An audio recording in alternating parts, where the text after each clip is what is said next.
얘들아 안녕?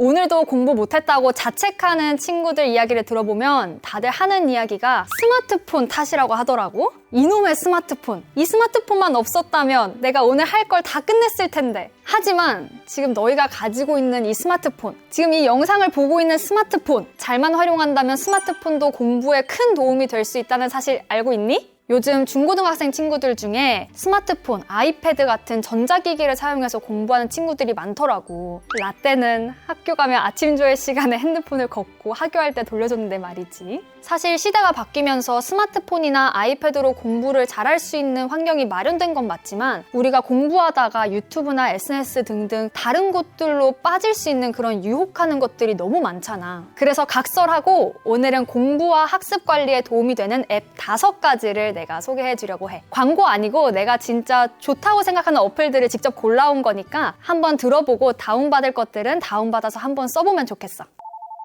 첫 번째 앱은 퀴즐렛이야. 퀴즐렛 다들 한 번씩은 들어봤을 것 같은데 퀴즈 형식으로 공부할 수 있도록 도와주는 앱이야. 근데 이게 특히 영어 단어를 학습할 때 되게 유용해서 나도 과외할 때마다 영어 단어는 꼭 퀴즐렛으로 외우게 시키거든. 어떤 형식이냐면 카드 앞면에는 영단어를 적고 뒷면에는 한국어 뜻을 적어. 그리고 이렇게 카드 앞뒷면을 번갈아 보면서 단어를 외울 수 있어. 영어 단어 외에도 어떤 과목이든 그냥 앞면에는 질문을 적고 뒷면에는 정답을 적어서 그렇게 암기하면 돼. 직접 카드를 만들 수도 있고 학년이나 교과서 별로 다른 사람들이 이미 만들어둔 카드를 사용할 수도 있어서 이미 카드 세트가 만들어져 있다면 공부할 시간도 훨씬 절약할 수 있을 거야. 그리고 테스트 기능도 있어서 학습한 후에는 내가 잘 외웠는지 확인도 해볼 수 있어.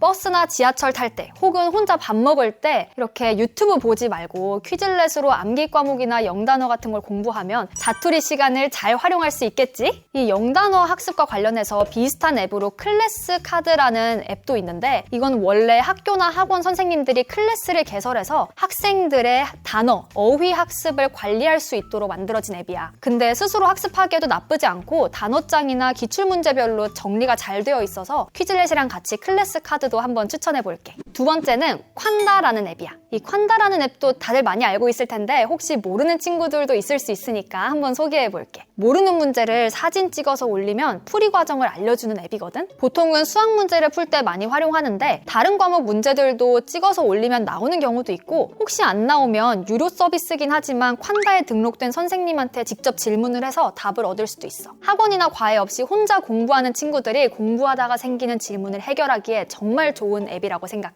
특히 질문한 문제의 풀이를 알려준 후에는 그 문제와 비슷한 난이도의 다른 문제들까지 추가적으로 제공을 하거든? 이렇게 철저하게 복습까지 시켜준다는 장점도 있어. 퀴즐렛과 콴다가 직접적으로 공부에 도움이 되는 앱이었다면 지금부터는 시간 관리, 학습 관리에 도움이 되는 앱 3가지를 소개해볼게.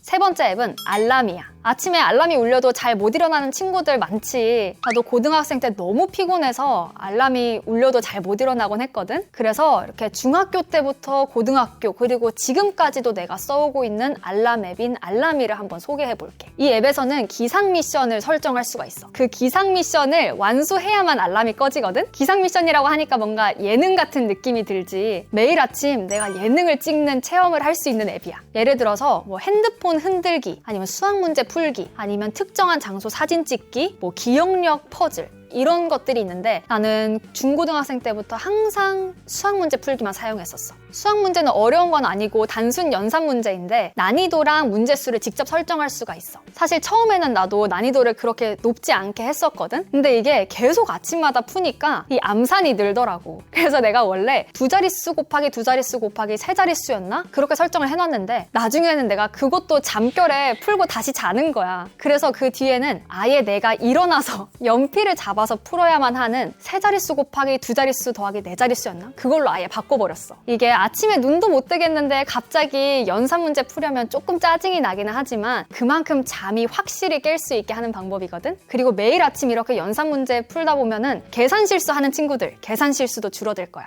네 번째 앱은 열품타야. 열정 품은 타이머의 줄임말인데 내 공부 시간을 잴 수 있는 앱이야. 근데 제일 좋은 점은 내가 공부를 시작할 때 시작 버튼을 누르면 다른 앱을 사용할 수가 없어. 그래서 공부하다가 중간에 카톡이나 인스타가 하고 싶어졌다고 해도 그걸 쓰려면 내가 공부 시간 재던 거에 중단 버튼을 누르고 그 앱으로 들어가야 되니까 한번 멈칫하고 자제할 수 있는 거지. 그리고 다른 사람들이 몇 시간째 공부하고 있는지도 실시간으로 볼 수 있어서 공부 자극도 받을 수 있고 좋아. 또 항목을 직접 입력할 수 있기 때문에 과목별로 공부 시간을 따로 기록할 수 있다는 장점도 있어. 그리고 공부 시간을 기록하고 나면 내가 얼마나 공부했는지 한눈에 보이니까 뿌듯하기도 하지. 5번째, 마지막으로 추천할 앱은 타임블럭스야. 타임블럭스는 일정 관리를 도와주는 앱으로 추천할게. 이 학교 생활을 하다 보면 하루하루의 일정도 중요하지만 전체적인 일정을 잘 관리하는 것도 중요하거든. 중간고사, 기말고사는 언젠지, 모의고사는 언젠지, 숙제나 수행평가의 제출 기한은 언제인지 등등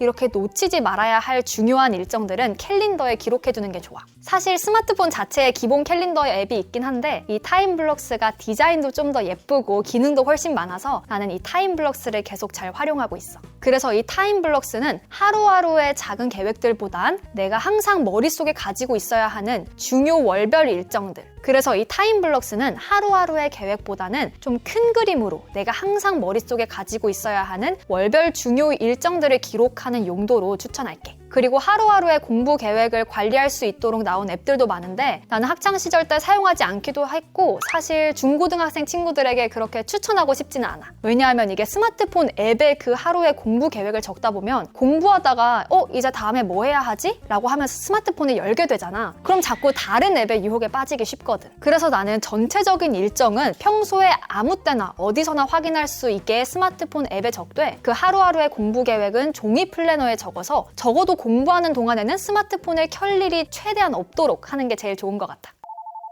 지금까지 공부와 학습 관리에 도움이 되는 앱 5가지를 알아봤어. 흔히 공부의 적이라고 하는 이 스마트폰, 우리 친구들이 똑똑하게 잘 활용했으면 좋겠어. 물론 유혹을 뿌리치는 게 쉽지는 않겠지만 시험 기간에는 과감하게 SNS나 유튜브를 한번 지워보는 건 어때? 그리고 오늘 내가 소개한 앱들 사용해보고 후기도 한번 남겨주길 바랄게. 그럼 안녕!